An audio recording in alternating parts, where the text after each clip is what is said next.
பண்புடை பெரியர் அமெரிக்க அதிபர் ட்ரம்ப் தான் அதிபராக பதவியேற்ற விழாவிற்கு மோடியை அழைக்கவே இல்லை. தன்மானமுள்ள எவரும் அதன் பிறகு ட்ரம்புடன் போய் ஒட்டி கொள்ளலாமோ? ஆனால் அழையா விருந்தினராக போய் ஒட்டி கொள்கிறாரே மோடி, அது எப்படி?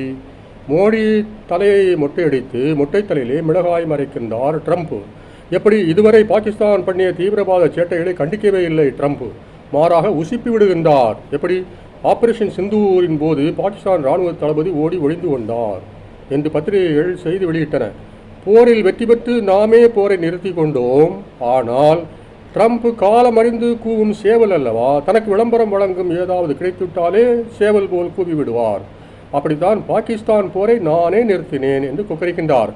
அது மட்டுமா, என் சொல்லுக்கு பணிந்து இந்தியா நிறுத்தாவிடில் வர்த்தக தொடர்பு நிறுத்திவிடுவேன் என்று மிரட்டுகின்றார். அவர் மிரட்டாத நாடுகளா உண்டு உலகிலே? மெக்சிகோ, கனடா, பிரான்ஸ் முதலியவை. மானம் இருந்தால் மோடி என்ன செய்ய வேண்டும்? வர்த்தக தொடர்பை வேண்டுமானால் நிறுத்தி கொள்ளும். அதற்காக எங்களது தேசிய ஆளுமையை உம்மிடம் அடகு வைக்க முடியாது. நேஷனல் சாவரின்டி, இதை நாம் துணிந்து சொல்ல முடியும். காரணம், நமக்குத்தான் ரஷ்ய உறவு இருக்கின்றது. 1962 சீனப்போரிலே அமெரிக்கா நம்மை கைவிட்டது. 1971 வங்கப்போரிலும் அப்படித்தான். ஆனால் ரஷ்யா உதவிக்கு வந்து நின்றது. அன்றிலிருந்து இன்று வரை அமெரிக்கா இருதலைப்படையான் வேடம் காட்டுகின்றது. நமக்கும் நட்பு வேடம், பாகிஸ்தானுக்கும் நட்பு. பாலுக்கும் காவல், பூனைக்கும் தோழன்.